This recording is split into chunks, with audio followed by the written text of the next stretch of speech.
What's up, Disney dudes and dudettes? In this video, we'll be talking about the Easter eggs you may have missed in Chip 'n Dale Rescue Rangers. I'm gonna do what I do, put it all together, ain't nothing better, I'm gonna do. In the intro of Chip 'n Dale Rescue Rangers, we get a couple of Easter eggs and references to other Disney movies. Like, for instance, Elsa's Ice Palace is shown in the intro, along with the Incredibles Castle, Agrabah, and the Little Mermaid's Castle. In the cafeteria, there is a character that resembles a Simpson, and Chip is using a Knight Rider lunchbox. There's also a scene where they're watching a Abbott and Costello skit, but instead of Costello, it's replaced by Horace Horsecollar.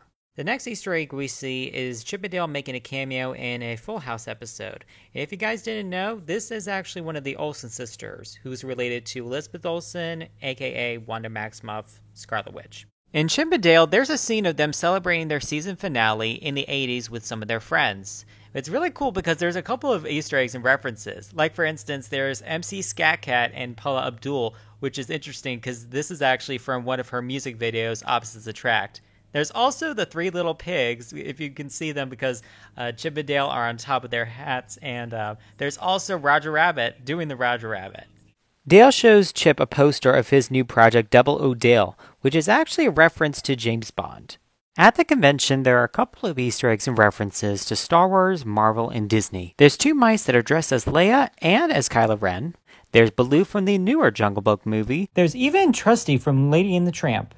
There's a reference also to Pirates of the Caribbean. There's also Lumiere, and there's Tigra from Avengers Last Stand. In the back of Dale, there's actually a poster with Kronk from Emperor's New Groove. Not to mention, there's Ugly Sonic. I have to say, I was actually kind of shocked that they had him, but the way that they portrayed him in this movie was so hysterical, I couldn't stop laughing. There's a scene where Chip is trying to sell an insurance plan to a sheep that looks like it's one of the characters from Shaun the Sheep.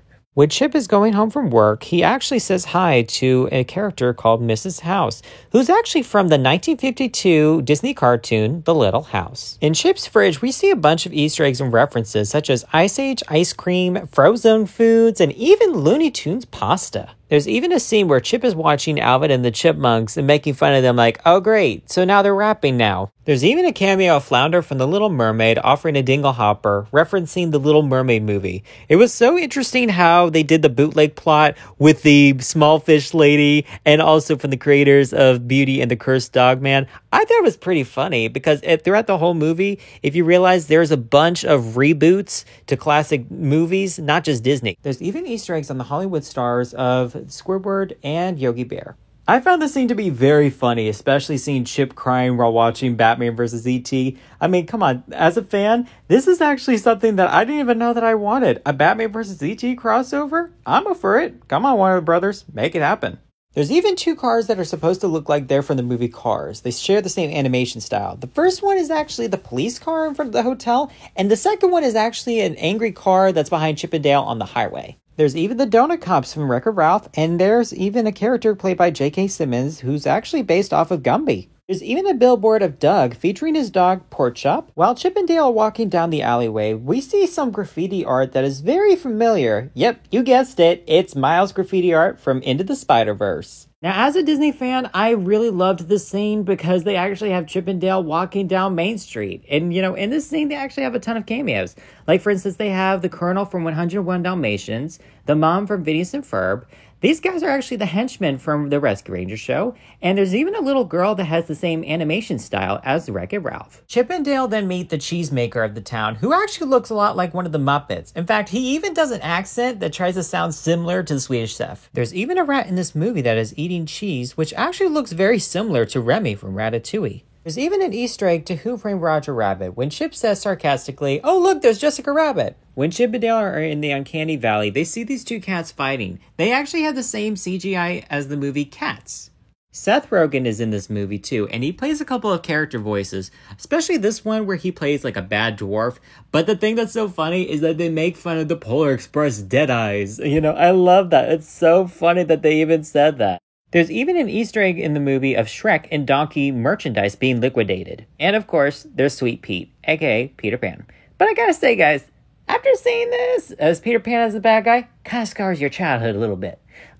And also, I personally think that they should have done another villain. I got that in another video coming up, so stay tuned. The polar bear is actually none other than the same guy that does the Allstate commercials. Are you in good hands? Sorry, not the best impression. But not to mention, guys, if you notice this, the polar bear is the same type of polar bear that's in the Coca-Cola commercials. I was like, we know what you did there. And Coca-Cola is actually a big sponsor of the Walt Disney Company. There's even more Disney titles that have been bootlegged. Like, for instance, The Flying Bedroom Boy. It says He Won't Get Old, which is a parody off of Peter Pan, of course.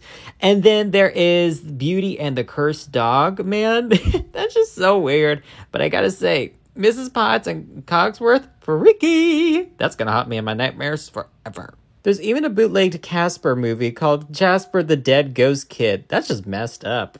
There's even a bootlegged version of Lady and the Tramp called Spaghetti Dogs. If you look at the top, it actually says, from the creators of Lying Wooden-Nosed Toy Boy. The reference to Pinocchio. Oh, bootleg. When Chip and Dale are in the sewers trying to get away from Sweet Pete, they grab onto something that actually is a doll of Rapunzel. There's even a reference to Les Mis on the billboard called Lego Miss Rob. That is so creative. In the movie, there's a character named Ellie that said that they received a bogus tip and that they went to Nick Jr. Studios and encountered Paw Patrol, Rugrats, and Peppa Pig. And let's just say, it did not go well. When Dale opens up the garage, it is filled with Rescue Rangers memorabilia. But not just that. There's even the Disney Parade fireworks, which as a Disney Parks fan, I gotta say this was so cool they had this. There's even Luxo the lamp, which is the iconic Pixar symbol. When Chip and Dale are trying to recover Sweet Pete's tracker, we see a bunch of more Disney Easter eggs and cameos. There's even Scrooge McDuck from DuckTales, and what's interesting is that he's in a money bath, which is reminiscent of his money bin. Man, I love that show.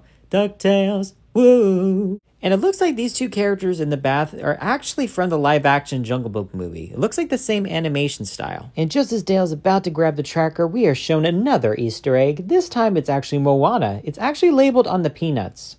When Chip and Dale are in Sweet Pete's lab, there are a bunch of Disney character drawings that have been bootlegged. Like, for instance, there's Syndrome from The Incredibles, there's Flounder from The Little Mermaid, Gus Gus from Cinderella, and it looks like to be one of it's either Tweedledee or Tweedledum right next to him. There's even Felix the Cat. There's Sneezy from Snow White and the Seven Dwarfs. There's even Garfield the Cat, and I gotta say, man, he is yoked. When Chip and Dale are in the machine, they go through different animation styles, like Mercenary's Little Critters. There's even anime style, Rick and Morty, the classic Steamboat Willie style, The Simpsons, Archie Comics, even Deadpool and Batman. How cool is that? There's a Ren and Stimpy style, and also classic Disney animation, which looks like it's based off of Robin Hood. As Chip went through the machine, he got a Snoopy ear, which is so funny because I love Snoopy. After Chip and Dale get off the machine, they are greeted by a very creepy wall filled of Disney character bootleg parts, which I gotta say was quite unnerving. Am I right? I mean, seriously, they have Monty's mustache, Jiminy Cricket's hat, Mad Hatter's hat, Jimmy Neutron's hair, a Smurf's hat, Rocky the Squirrel's cap, even Pink Panther's mouth, Mr. Potato Head's body, one of the keys from Kingdom Heart, a Mickey Mouse glove, and even Bartok the Bat from Anastasia's ears. Paul Rudd even makes a cameo in this movie, talking about his latest film, Ant-Man, which is a parody off of Ant-Man. I thought that was super funny. There's a stampede of My Little Ponies, someone is dressed up as Pickle Rick, and one of the henchmen grabs one of the Lost Boys, which is actually Cubby from Peter Pan. There's even a cameo of He-Man and Skeletor. When Chip tries to blend in at the convention, he grabs a disguise, but not just any disguise. He grabs the Indiana Jones outfit, which is so cool. A lot of people don't know this, but Chip's outfit was based off of Indiana Jones, while Dale's was based off of Magnum PI's Tom Selleck. A lot of people don't know this one particular fact, but it's kind of cool. Tom Selleck was actually supposed to play Indiana Jones. That would have been interesting. There's even 3 other characters voiced by Seth Rogen that make an appearance in this film. There's the live-action Pumbaa from The Lion King, there's Bob from Monsters vs. Aliens, and there's even a live-action Mantis from Kung Fu Panda. I gotta say, that was so cool. Now I want a live-action Kung Fu Panda. When Bob is getting arrested, he makes a remark about Jack Skellington embezzling from his own charity for years. We even get another Who Framed Roger Rabbit Easter egg with the dip formula that is used to be a paint thinner to erase a cartoon. When one of the fireworks goes off, we hear the classic Disney song, When You Wish Upon a Star.